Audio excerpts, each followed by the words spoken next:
Welcome back to Music and Mind, the interview series where I, Adam Ficek, speak with leading musicians about the intersection of music and mental health.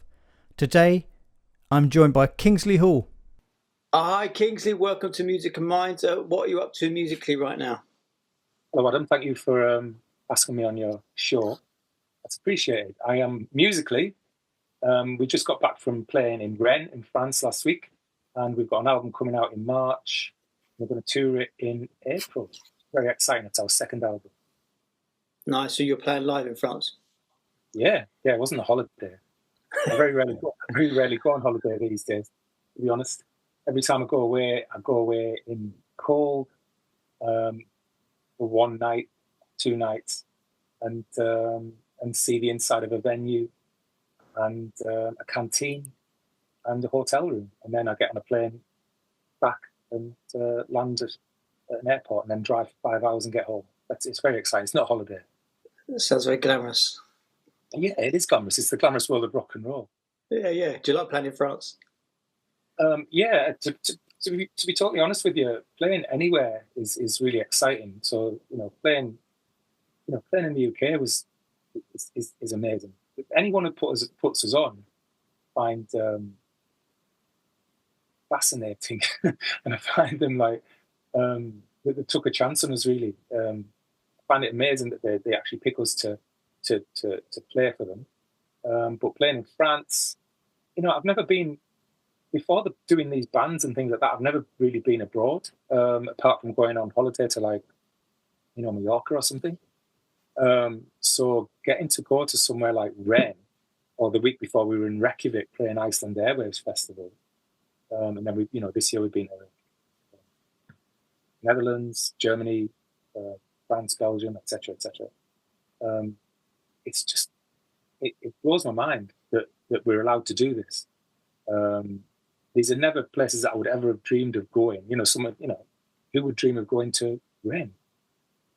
I don't know, but it's a beautiful place. It's just somewhere that I would, because it didn't have a beach and an Irish pub, I would never really have bothered thinking of going to it. But we get the opportunity to go and we get the opportunity to play these places, and it's amazing.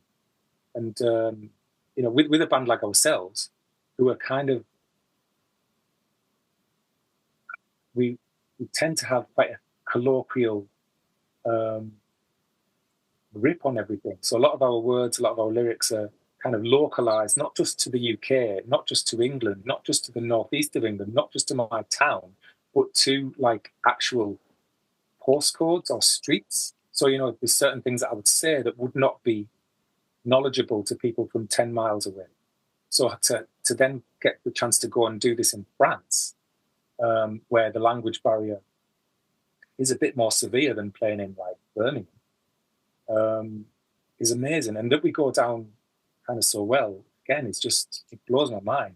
We were in this, what was it? The equivalent of the Birmingham NEC Conference Centre.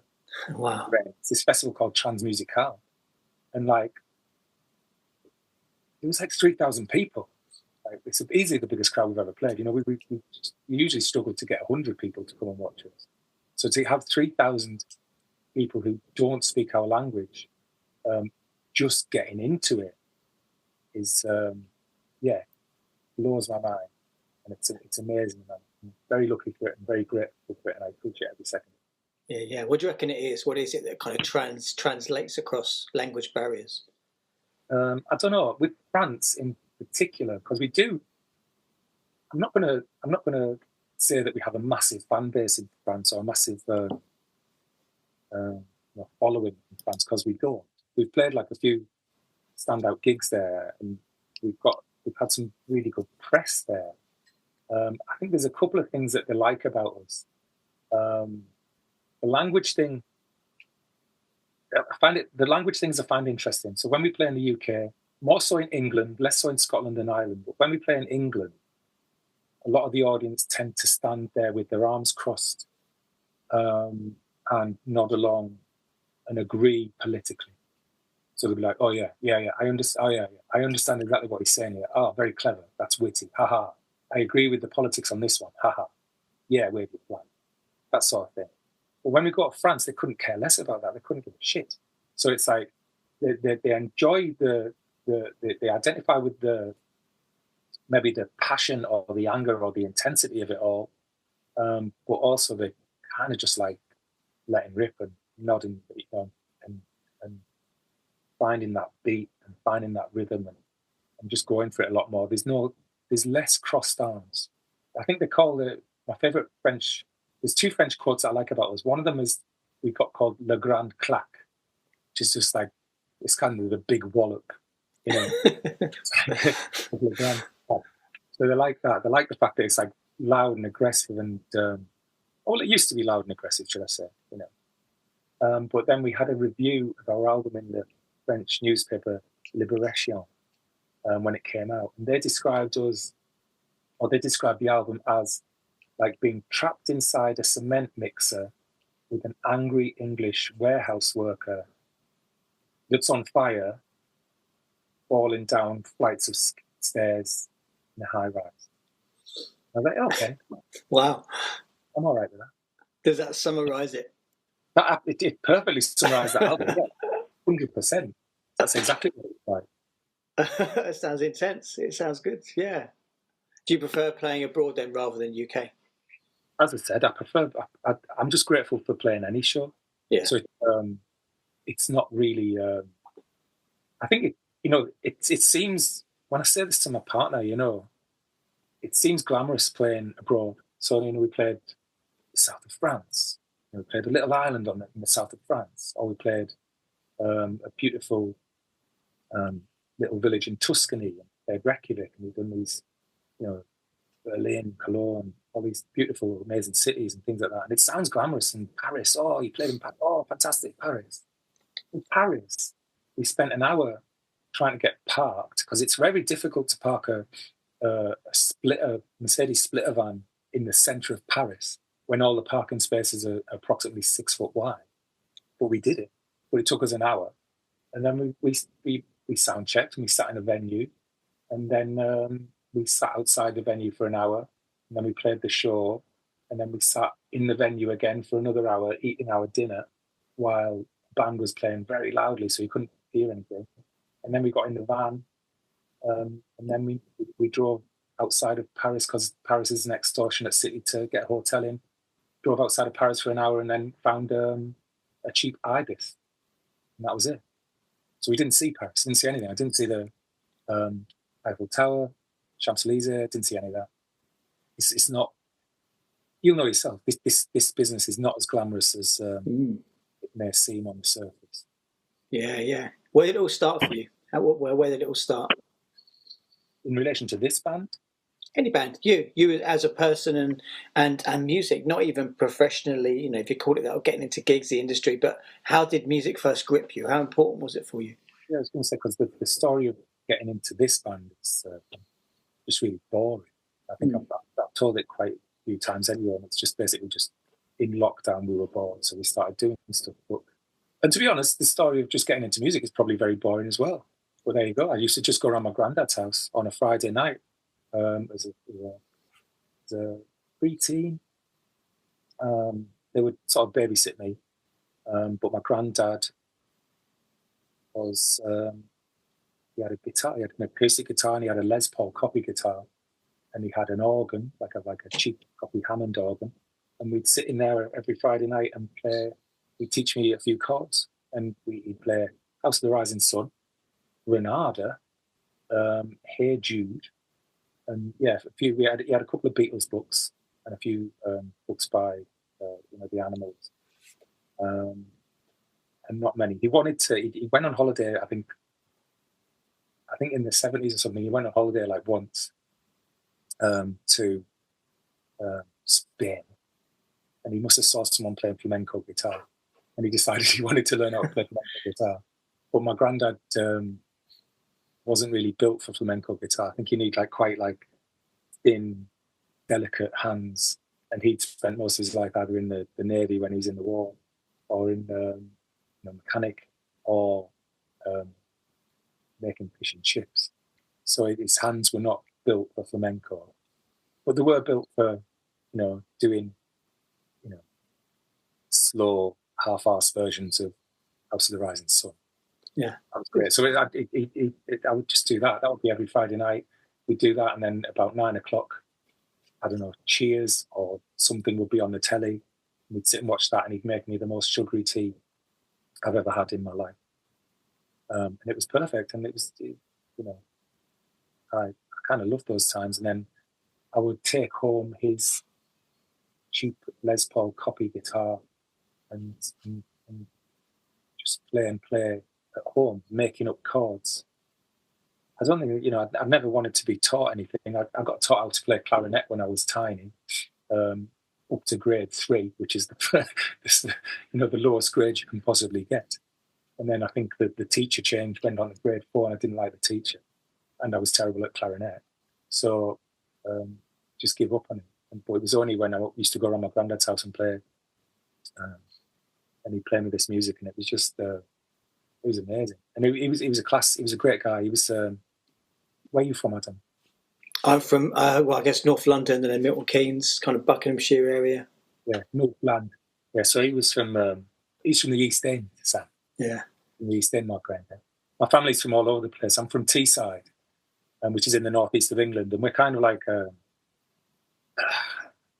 bastardization of these other areas of the country. We don't really, we have our own identity, but we've had to forge it via other areas of the country. So our accent doesn't really mean anything. It's kind of a nothing accent. So we're not quite Newcastle. We're not Leeds. We're not Liverpool. We're not Manchester. We're not Yorkshire. We're not Scottish. Because, a couple of 100 years ago, basically, there was nothing here. And then all of a sudden, all these people from all over the country came because we were an industrial revolution town, and we started making iron. So all these other people came over from all over the place, and we've got this sort of weird accent. But yeah, my granddad's from the East End. My other granddad's from Cheshire, and my dad, my dad was kind of this neck of the woods. God bless him. But yeah, my granddad was from the East End, and he was great. So in between telling me how to play House of the Rising Sun or Hey Jude, or telling me why the Beatles were rubbish after they did Sgt. Pepper, which I found was amazing. Well, the thing was, right, they once they stopped playing live, that was it. They were gone. They're like, all right, okay. They still did some decent songs. No. So it's they were rubbish after Sgt. Pepper, but he was great. So he would tell me stories of his life in the East End, or life when he was in the Navy and the Army.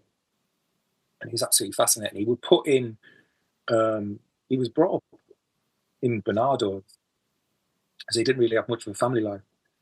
And he was a bit of a wrong-un. So he would, he was a thief, to put it mildly.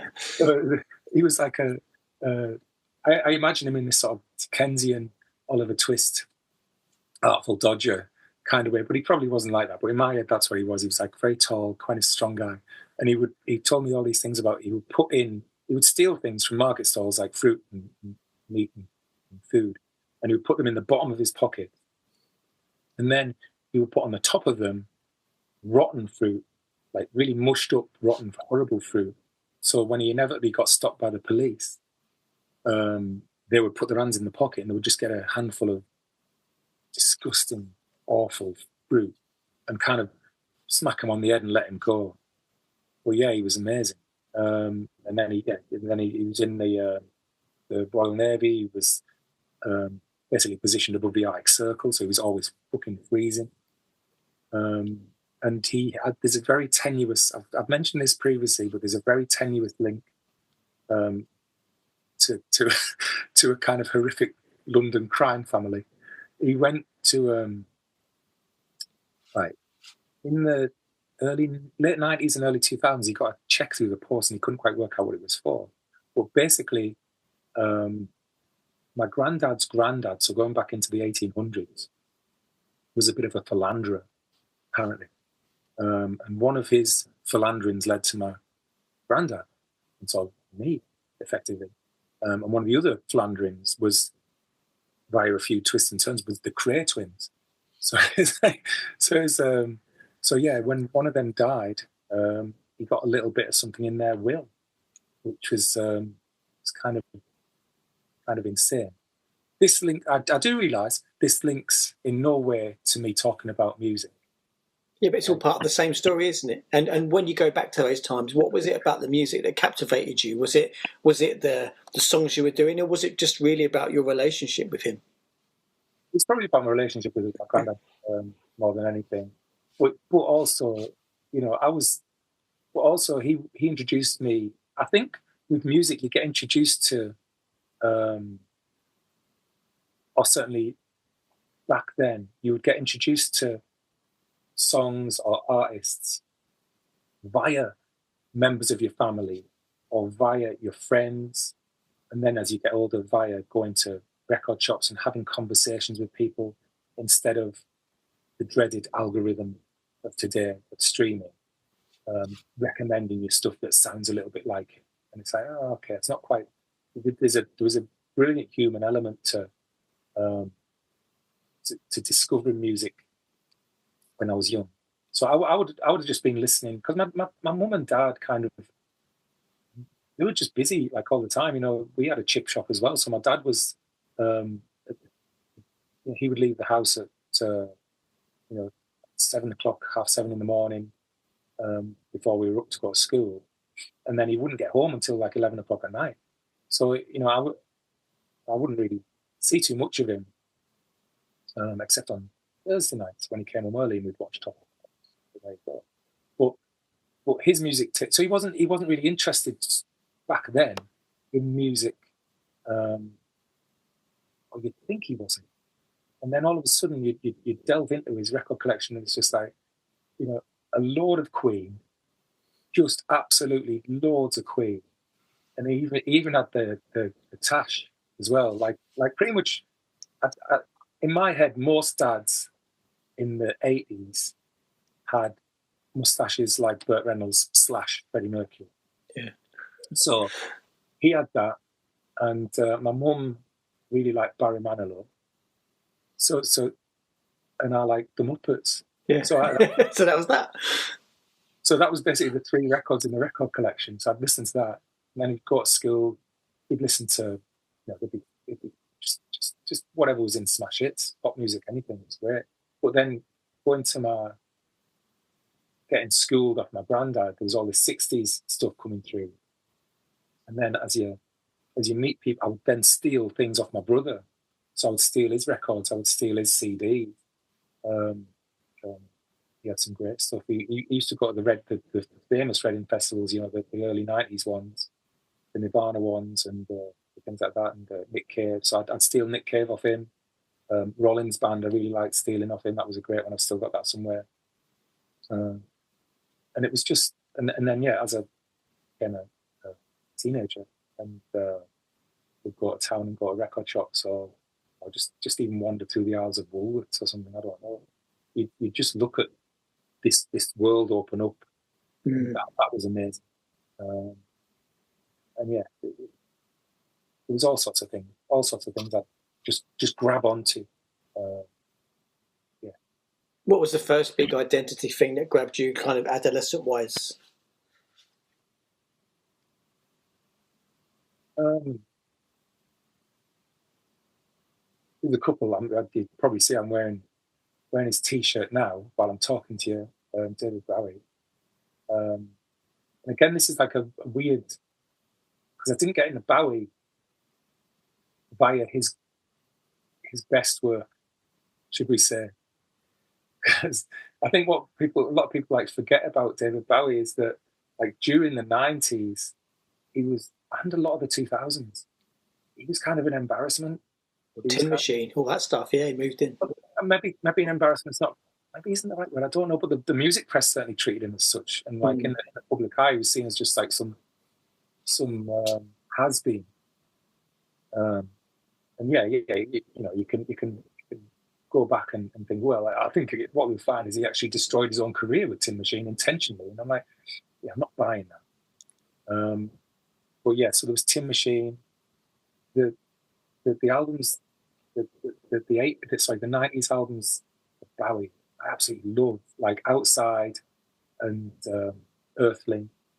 I think they're just amazing. And it's those ones that I properly got. And and then going back again, there's Black Tie, White Noise that no one ever picks up on as well. There's some absolute dross on there, but there's a couple of really good songs. Well, yeah, it's those ones that I totally like. This guy's amazing, and it was only going, and then I worked backwards with him. So then I got into his. I went through the more embarrassing stuff first, so the 80s stuff, and then finally got to like the Berlin trilogy. I was like, this guy's unbelievable. So as soon as I was at sixth form, that was it. I was dyeing my hair orange. I was walking around like with just eating bananas and just having like the most pale complexion known to man, skinny as a rake. Yeah, dyed orange hair. That's great time. I love that guy. Yeah, and it was that identity for you as well. You really kind of got consumed by everything there. Yeah, I never fell out of love with him. Like, yeah, it's a strange one. You know, with pop music and with music in general, or obsession, you go in and out with them. I have done with a load of bands. You know, it's I think it's an interesting thing, because I think with the band that I'm in now, people see it as people kind of struggle with us a bit, I think, because we, even on the same record, or sometimes even in the same song, we flip in and out of genre quite quickly. So we might do like something that has like an old school UK garage thing, that might move into hip hop, that might move into techno, that might move into hardcore punk, that might move into ambient. Yeah, because both me and Robbie, who's in the band as well, we both like so much stuff, and we love so much stuff that we don't want to kind of leave anything out. And if something needs like an ambient section, or something needs like a LL Cool J-esque 808 hip hop beat in there, we'll pop it in. And as I said, I think people, promoters certainly, and agents and audiences maybe struggle with us a little bit because of that, because they're not sure quite what to expect when they book, which is a problem that we're trying to resolve. Eclectic mix, yeah, because I mean, I think we're getting over it now. We're sorting ourselves out. But when we were doing shows, say, earlier this year, 2024, I think people were booking us. Festivals might have been booking us because we had some songs out on BBC Six radio like the year previously, or we might, Tom Robinson might have championed us, bless him. And it was like, oh, it's a BBC Six thing. Okay, I understand BBC Six. I understand that the sort of band that goes on there, so that's fine. And then we'd turn up and we'd not play the hit, and we'd just play like 20 minutes of hardcore punk and not. And it's just like, this isn't quite what we wanted, guys. Yeah, I know, but this is where we are at the moment. Yeah, so yeah, I tend to move. In the past, as I said, I think we are trying to resolve this, so that people do know what to expect when they see us. But my own personal music tastes just come and go and ebb and flow. I was obsessed with The Cure at one point. I was an absolute hardcore goth. I would, again, hair dye comes into it. My hair was black, and I even had the old like white makeup on, long leather coat, leather trousers, cowboy boots. Never went cowboy hat. Never had flour on me. But yeah, I definitely had a fair bit of jewellery, and was looking like I messed with the occult. So you get quite absorbed. Some of the musical stuff, it sounds like you get quite absorbed by what you're into. Yeah, of course. Yeah. I mean, you have to be. I get quite absorbed by anything. To be honest, it's yeah. I'll do it. I don't know. As I said, the Queen obsession's stayed strong. I'm literally looking over there at a calendar of Freddie Mercury, and he's got his sunglasses looking down at me. So I'm like, yeah, okay. Then maybe Adam's right about this obsessive nature. Maybe. And how important is just really engaging in something creative or musical? Yeah, I think that's, again, this is probably something I've talked about previously, but I find very, very interesting and very important, certainly for what myself and Robbie are doing in this band. So yeah, this I don't know if you know anything about me, Adam. I've had a few bands. I've been in a few bands like over the last 15 years. But this particular band that me and Robbie are doing, we started it just before the lockdowns. We obviously didn't know what was going to happen, but we started it just before the lockdowns and COVID and things like that. And it was for no other reason. It wasn't for we want to be an NME or we want to play Glastonbury. It wasn't any of that. It was just we wanted to get together, myself and Robbie and a couple of our friends, in a practice room in Stockton on a Thursday night again, and just make as much noise as possible. And in a very purposely therapeutic way, just to kind of relieve ourselves of the stresses or whatever's of our lives, our work life, our personal life, or whatever, just for a couple of hours on a Thursday, just to have this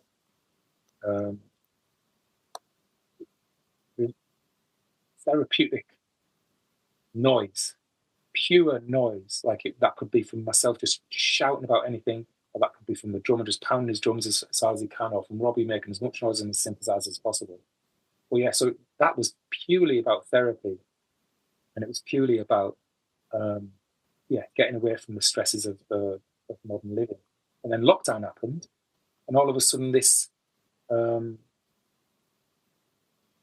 thing that we created, we couldn't do anymore.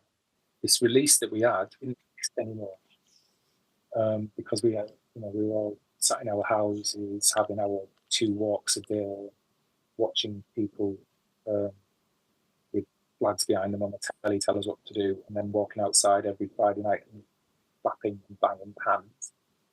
And that was it. That was our existence for a few months. So that thing of being able to relieve stress via music or sound or noise or whatever wasn't there. So myself and Robbie, we started doing it online. It seemed a simpler way. It seemed like a way of doing it. So I would send him, for want of a better word, poetry or lyrics or whatever, and he would spoken word. And he would send me back MP3 after MP3 after MP3 of electronic noise and techno and whatever he'd dreamed up with in his loft. And then we would create things from that, and that became our own therapy. That became our thing that we got obsessed with, and then we would just put them online, and that was it. That was exactly what happened. It was a therapeutic thing. Yeah, what was it about that, do you think? What elements of that experience you're talking about was really helpful for you? Was it the expression? Was it the connection with someone? Was it the fact you're getting validated by an audience, people hearing it? I'm getting what you're saying there, actually, because I don't know if it was the validation with an audience, because it was at this point because we could have just done it, if it was purely for therapy, we could have just done it for ourselves, right? We could have just kept it to ourselves. It didn't have to go online. Yeah. Like these practices that we did certainly didn't go online. I'm not really sure why we started putting them out there, because that sounds very typical now. I couldn't think of it. For some of us, it was just connecting to other people. Well, we get to express ourselves, and then we get to do it with someone else, which is so vital.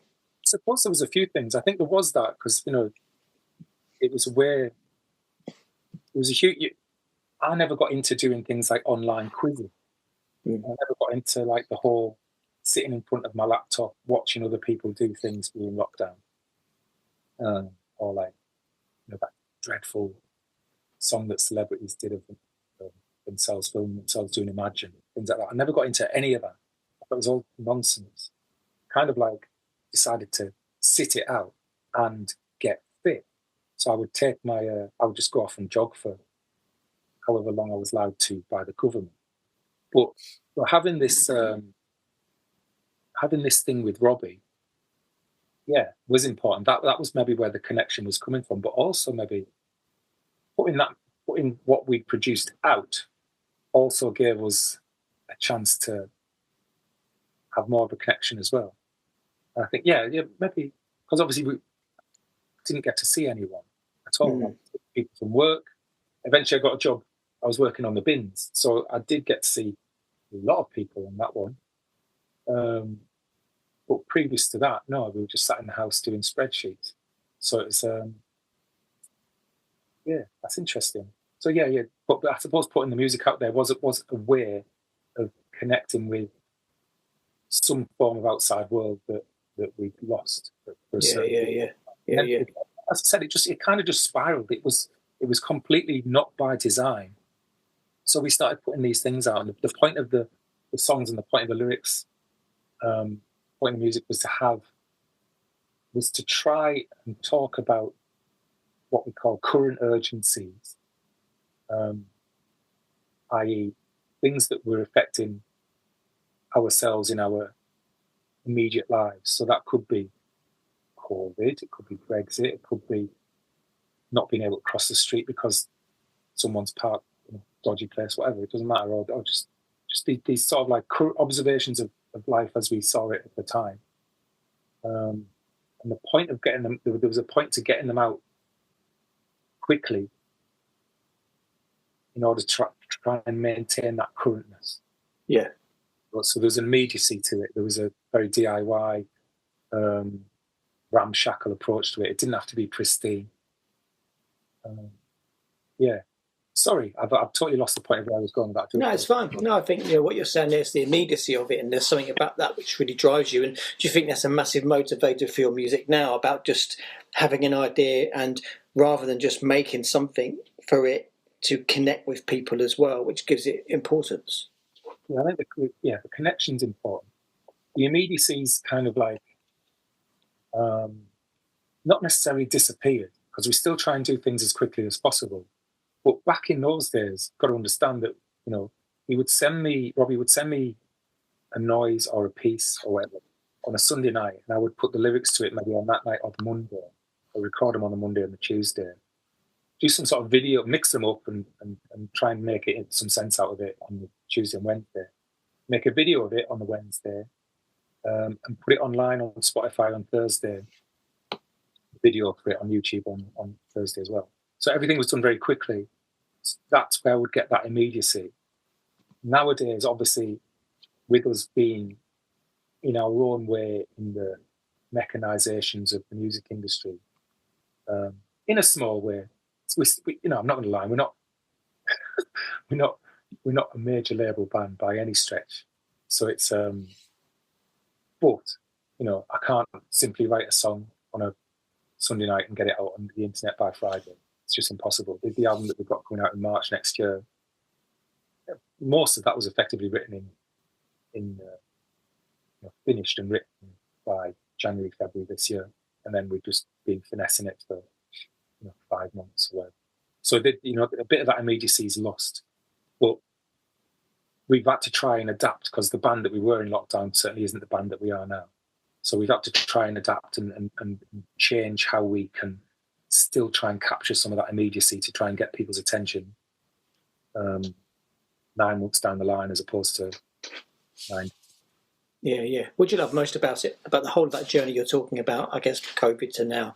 What's the most important part for you? Is it the creating of an artifact, or is it connecting, or where do you put it? It's a tough one, because it's I'm not sure I love any of it.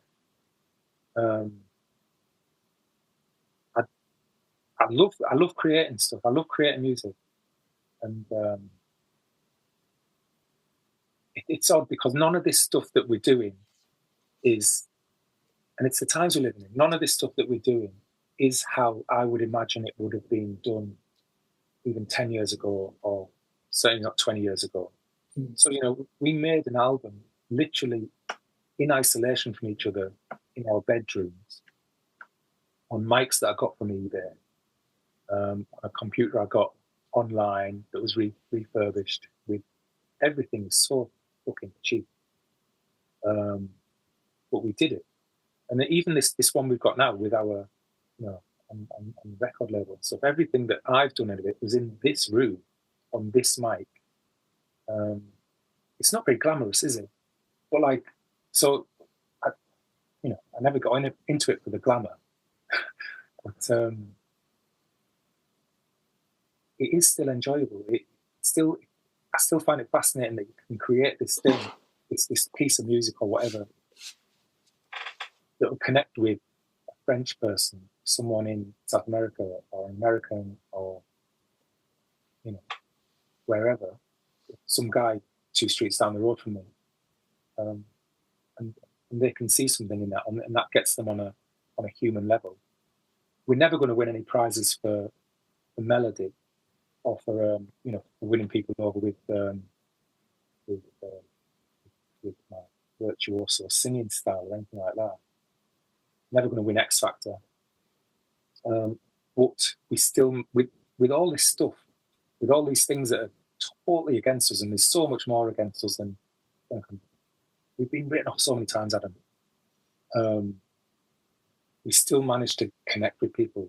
Yeah. To fight everything that we do. This is why I'm saying, like, I'm not sure I enjoy it. Yeah. I do enjoy it, but it doesn't half seem like a fight. Everything seems like a battle with us to try and get people to be do people want to be interested in this anymore, or should I just get a job as an electrician or whatever, or like go back on the bins or something? I don't know. So hard. So everything about it is enjoyable, and everything that we do, I feel very privileged to be able to do.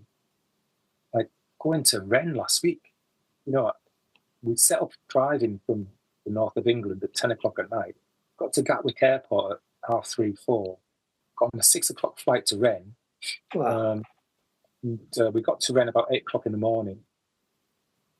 Had some interviews to do on the afternoon, played the festival at midnight. We were at the festival site until about 4 o'clock in the morning, and then we were back on the plane home the next day about 2 o'clock or something. And then we had to drive home to back up north again from Gatwick. It took us longer to find our car at Gatwick than it did to fly back from Rennes. Yeah, it sounds exhausting just hearing it. I'm just exhausted. Got home at 11 at night, and it's we like literally like 4 hours sleep in 48 hours or something. It's fucking stupid. Like, but it was the most enjoyable thing we've ever done. Like, it was so amazing. Like that show was just unbelievable. And it's things like that. It's not for the weak. This business. You've got to be like, you've got to be mentally tough. The physical aspects of it. It's like when I was doing a band, say 15 years ago, I was in like an indie band called the Chapman Family, and we had like, I don't know, everyone says you have 15 minutes of fame, so we had about 3 minutes of fame, and we were in NME for a bit. I think we were one of their tips as a sound of 2009, right? We were one of their top tips, along with Florence and the Machine, and this stupid indie band from the northeast of England. And we weren't the sound of 2009. I've got to be honest. We had a little bit of a run. We played like Leeds and Reading and a few bits and bobs, but then we were, ceremoniously dropped by NME from a huge tall building, which I imagine with enemy towers, and they just like threw us out there. To be mentally tough and physically tough. The physical aspects, doing these gigs, sitting in a van and just not really eating anything, not sleeping, not eating. Having to, now I find like I have to look after my voice a lot, so I don't drink, I don't smoke. When we're touring and stuff, I certainly don't do any of that. And just trying to make sure the show's good. Being quite professional about it, which is something that my younger self thought was ridiculous. But the sort of mental toughness as well, as I said, we have been, just this band has been written off pretty much at every turn. But I've been written off in the past as well, like quite heavily, as I said, with that old band. And it's not really, I was listening to another one of your podcasts, and it was Andy Bell from Ride. And he was saying similar things. It's like, and you were saying it as well, like, when that phone stops ringing, and you sat there going like, what do I do now? Like, what am I? Like, last week I spent 3,000 people in the middle of France, and now I'm sat here and everyone's telling me I'm useless, and I'm like, gone, finished. And I find it's not really the what I found, should I say, past 10, was that it wasn't the huge back turn of the NME or promoters or agents or any of these guys not answering emails or picking up the phone or whatever. I was kind of like, because I'm more of a music fan than a musician, I would say. So I kind of like understood the cycle of the indie band. I knew what would happen to us at a certain point. So I knew that would happen, and I know it'll happen with us as well. I was expecting it. What I didn't expect was a similar sort of rejection from a more localized area. That was a thing that took me, that blindsided me a bit. So, not having NME return your phone calls was like, well, yeah, of course they would. Why would they? But like when you would get ignored in the street by promoters who you thought were friends, yeah, or like bands that you knew from your own way that would maybe have supported you in the past and now just thought you were useless and just didn't want to know you because you weren't hot anymore. You have no value. It's this personality thing as well, and identity where your value diminishes. Yeah, your values just disappeared on a local level. And it's hard. It's like, even now I find that, nowadays you find out about it in strange ways. So you find out that certain people just don't follow you on Facebook anymore. And you're like, well, what have I done? I thought we were friends. And then it's saying, no. You have no value to this person anymore. Or you've pissed them off in some way, or you've not got what they want out of you, or something's happened. And it's just strange. And it's but that took me a while to get over. And then as soon as the next band comes along that I'm in, and then that starts having a bit more success, then they come back to you. It's a bit like, oh God, this industry's awful. Yeah. So fickle. But as I said, I'm more of a music fan than a musician anyway, so I realised what was going to happen, and I'm kind of cool with it now. Yeah, and I guess the more we travel that journey, the more you realise that I view it as like a satellite system of friends versus colleagues, acquaintances, and I think for some of us who are a bit more sensitive, we assume that we do have value and people like us, and then you go through the brutality of the industry, and I think you do become not cynical, but you become quite weathered and you learn the way of the road, as it were. Yeah, you do learn. What do you do now musically? What kind of music do you turn to when you're feeling certain ways, etc.? This is going to sound like this is going to sound ridiculous. Like my Spotify Wrapped, for want of a better barometer as to how to gauge this, was effectively Freddie Mercury's solo songs and songs from the Wonka soundtrack.